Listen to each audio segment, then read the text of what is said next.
सुप्रभातम विद्यार्थियों। तर्क संग्रह के अंतर्गत गुण प्रकरण का विवेचन चल रहा है। इसके अंतर्गत हम लोगों ने परत्व एवं अपरत्व तक जो गुण हैं उनका अध्ययन कर लिया है। आगे गुण है गुरुत्व नामक गुण। किमिदं गुरुत्वम किंचास्य स्वरूपम इति जिज्ञासायाम् आचार्येण भट्टेन उक्तम। आद्य पतनासमवायि कारणम गुरुत्वम। गुरुत्व का लक्षण निरूपण करते हुए आचार्य भट्ट ने कहा है कि आद्य पतन असमवायि कारणम गुरुत्वम। आद्य माने सबसे पहले गिरने का जो असमवायि कारण है वह है गुरुत्व। पहले पतन के असमवायि कारण जो गुण है वह गुरुत्व कहलाता है।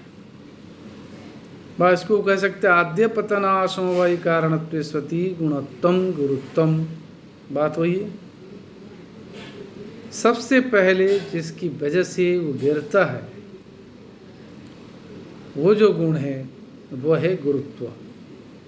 गुरुत्व माने वजन, जिसमें वजन है।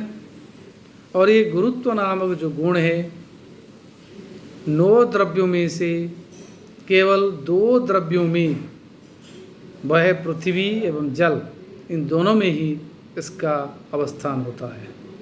पृथ्वी जलवृत्ति ही तरिदम गुरुत्वम पृथ्वी जलवृत्तित्वम। अर्थात ये गुरुत्व नामक जो गुण है पृथ्वी एवं जल ये दोनों में ही रहता है।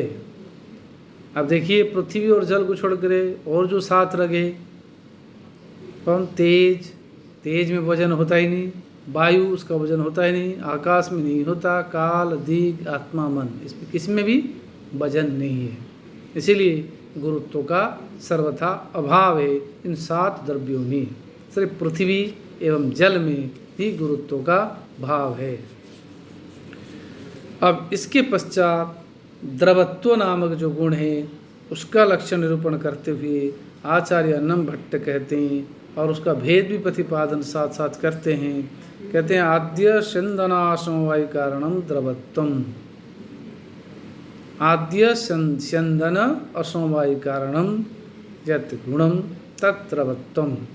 आद्य माने सबसे पहले, स्यंदन माने जो पिघलना व गिरना, तो स्यंदन मतलब पिघलना, पिघलने का जो असमवायि कारण है उसको द्रवत्व कहते हैं।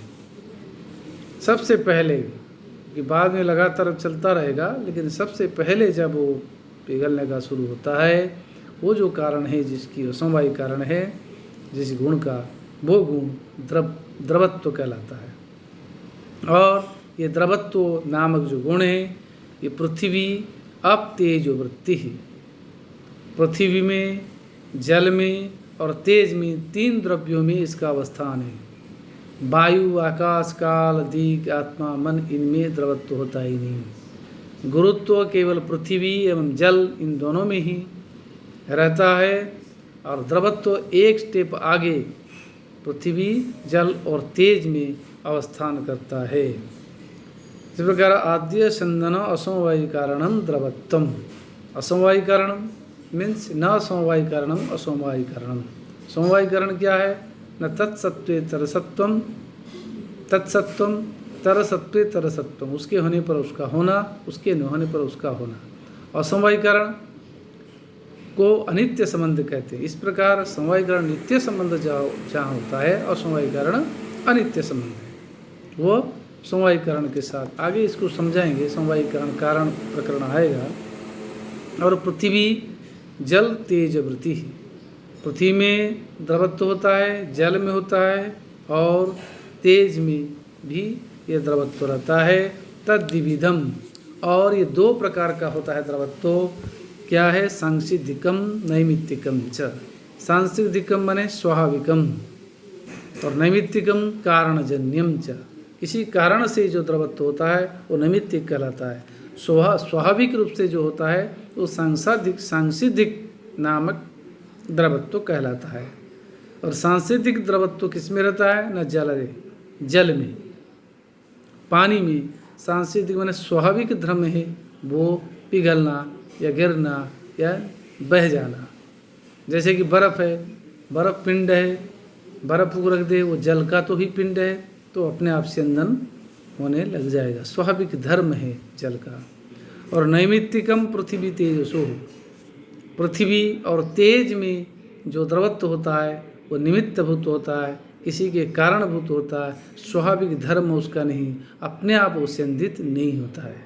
जैसे पृथिव्याम घृतादो अग्निसंयोजम द्रवत्वम तेजसी सुवर्णादो, उदाहरण दे रहे हैं। पृथ्वी और तेज का सांसिधिक नहीं है, नैमित्तिक कैसे है?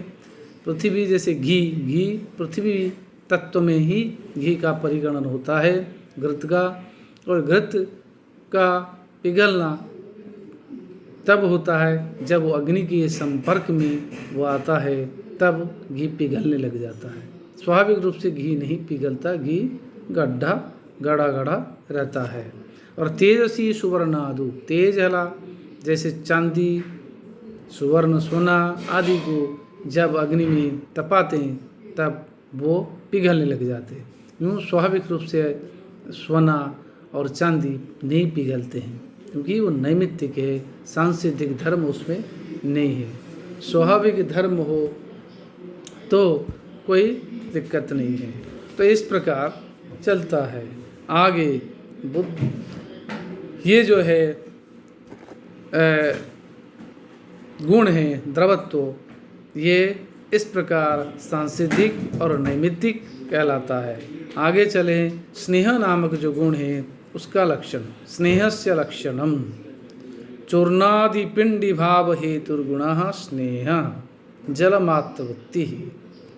बोले स्नेह नामक जो गुण है वो उसकी परिभाषा निरूपण करते हुए आचार्य अन्नम भट्ट कहते हैं, चूर्णादि पिंड, चूर्ण जो पिसी हुई चीज़ें उसको पिंडीभूत करने का जो कारणभूत होता है जो गुण, वो स्नेह कहलाता है।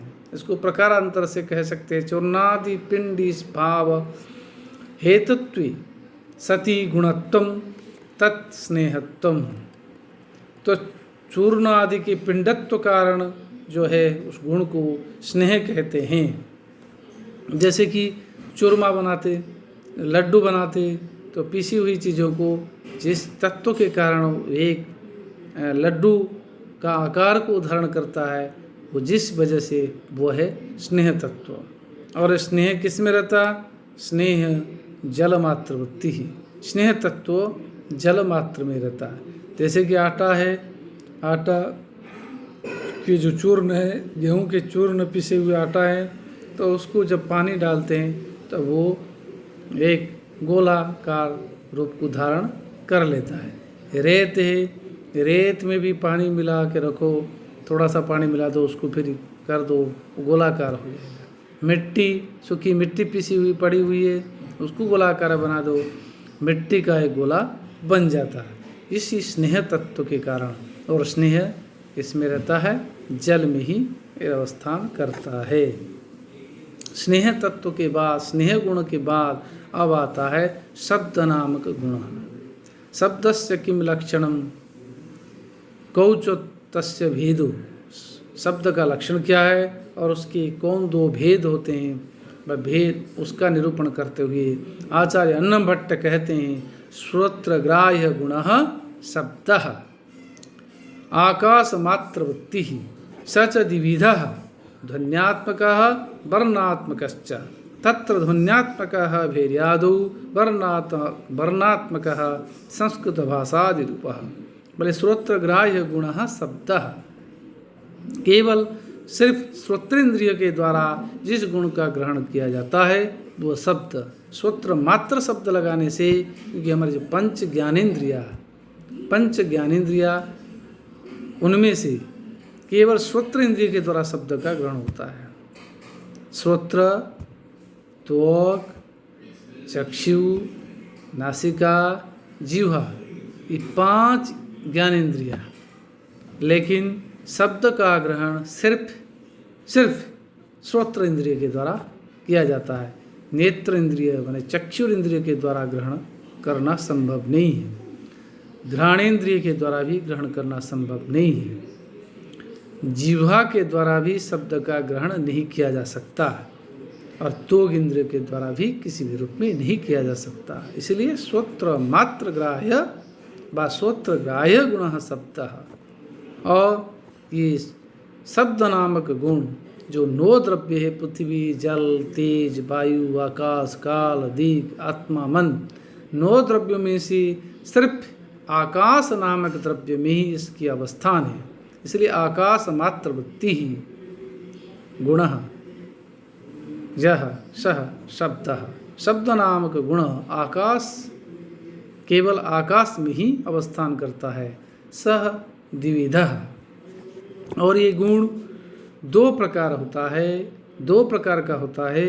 ध्वन्यात्मक, वर्णात्मकश्च। ये जो शब्द नामक गुण है ये 2 प्रकार, एक ध्वन्यात्मक, ध्वनि माने आवाज़ निकलने का, वर्णात्मक जो कि अ, आ, ई, उ, ये जो वर्ण है ये वर्ण के स्वरूप में प्रतीत होता है। इस प्रकार दो ध्वन्यात्मक, जैसे नक किया जाए टक टक आवाज़ आती है तो ये ध्वन्यात्मक है। व भेरी, वाद्ययंत्र, हारमोनियम, तबला इत्यादि बजा जाए वो भी क्या है, ध्वन्यात्मक है। और वर्णात्मक जैसे संस्कृत भाषा आदि रूप, जैसे हम पढ़ा रहे हैं, बोल रहे हैं आपको, हिंदी, संस्कृत, अंग्रेजी जो कुछ भाषा रूप में आता है वो वर्णात्मक। तत्र ध्वन्यात्मक भेरियादु वर्णात्मक संस्कृत भाषा आदि रूपा। संस्कृत भाषा आदि, हिंदी, अंग्रेजी, उड़िया, तेलुगु, बंगाली, गुजराती, ये सब जो भाषा आदि रूप है वो वर्णात्मक है। इस प्रकार शब्द गुण को समझाने के पश्चात, शब्द गुण के ऊपर प्रकाश डालने के पश्चात आचार्य अन्नम भट्ट आते हैं बुद्धि पर। बुद्धि नामक गुण जो अत्यंत महत्वपूर्ण है, जो न्याय शास्त्र का अत्यंत मार्मिक, जिसको हृदय कह सकते हैं न्याय शास्त्र का, वैसे बुद्धि प्रकरण जो है बहुत महत्वपूर्ण है। इसको थोड़ा पढ़ लेते, फिर आगे इसका विशद रूप से हम चलेंगे। फिर इसी से प्रमाण निरूपण होगा। प्रमा और प्रमाण, प्रमा प्रमेय, प्रमाण प्रमा का ग्रहण कैसे, प्रमा के द्वारा प्रमेय का कैसे ग्रहण होता है, तो सब बातें बताएंगे। बोले बुद्धिर लक्षणम तद भेदो च। बुद्धि का नाम ज्ञान का लक्षण और उसका भेद। बोले सर्व व्यवहार हेतु गुण बुद्धिर ज्ञानम। सब कुछ व्यवहार करने का कारणभूत जो गुण है वो बुद्धि है, उसी को ज्ञान कहते हैं। भाई अयम देवदत्तः, अयम घटः, अयम वृक्षः, ऐसा पृथ्वी, एतद जलम, ये जो कुछ व्यवहार हम करते हैं, भाई ये मेरे पिताजी, ये मेरे माताजी, आपको मैं नमस्कार करता हूँ। किसको नमस्कार करना, किसको आशीर्वाद देना, किससे बातचीत करना, किससे नहीं करना, ये सब किससे होता है। मुझे भोजन करना, भूख लग रही है, मुझे स्नान करने का समय आ गया, मुझे संध्या बंदन करना, आदि आदि, ये जो व्यवहार है, इसी व्यवहार जिस वजह से किया जाता है वो है बुद्धि, उसी को ज्ञान कहते हैं। अगर बुद्धि नहीं हो, ज्ञान नहीं हो, तो व्यवहार करने में असंभव हो सकता। उसको भूख लगे तो वो बता नहीं सकता मुझे भूख लग रही है, वो खाने के लिए प्रवृत्त नहीं होगा, क्योंकि उसकी बुद्धि नहीं है। तो बुद्धि के अभाव में वो सही तरह से सम्यक रूप से किसी भी कार्य को संपादित नहीं कर सकता व्यक्ति। इसलिए सर्व व्यवहार हेतु गुण बुद्धि तदेव ज्ञानम साधिविधा। और ये बुद्धि 2 प्रकार की होती है, स्मृति ही अनुभवश्च। स्मृति और अनुभव। स्मृति क्या है ना, संस्कार मात्र जन्य ज्ञान स्मृति ही। संस्कार मात्र से जो उत्पन्न होने वाला ज्ञान है उससे स्मृति कहते हैं। संस्कार मात्र जन्य सती ज्ञानम स्मृतित्वम। अर्थात संस्कार मात्र से उत्पन्न होने वाले ज्ञान को स्मृति को स्मरण कहते हैं। याददाश्त जैसे मेमोरी मेरे संस्कार में है कि हमने बचपन में ये कथा सुनी थी, हमें याद है, तो ये स्मृति की संस्कार की वजह से, ये बुद्धि का नहीं। बुद्धि तो कर्तव्य विवेक को बुद्धि कहते हैं। ज्ञान जिसको बोलते भाई ये चीज़ ऐसा है, ये चीज़ ऐसी है, तत्कालिक उस समय चिंतन भेद बुद्धि कर सकता, उसको समझ सकता है, कुछ विवेचन कर सकता, कुछ समीक्षण कर सकता, उसको तो बुद्धि कहेंगे। बाकी जो दूसरा ज्ञान है वो ज्ञान दो प्रकार का हो गया, संस्कार मात्रजन्य ज्ञान स्मृति ही ज्ञानम, और दूसरा है बुद्धि का जो दूसरा रूप है वह अनुभव है। एक स्मृति और अनुभव। अनुभव अत्यंत महत्वपूर्ण विषय है। अनुभवस्य किम लक्षणम न तद्भिन्नम ज्ञानम अनुभवाः। उस स्मृति से संस्कार मात्रजन्य ज्ञान से भिन्न जो मैंने कहा विवेचकत्व आदि संबंध से संबंधित होकर जो विमर्शनात्मक ज्ञान है वो अनुभव है। सहदिविधा, वो भी अनुभव जो है ज्ञान व बुद्धि वो दो प्रकार का है, यथार्थ अयथार्थश्च। यथार्थ और अयथार्थ ये दो प्रकार के भेद है। आज हम यहीं विराम लेते हैं, आगे यथार्थ अनुभव और लक्षण उदाहरण आदि आगे पढ़ेंगे। धन्यवाद।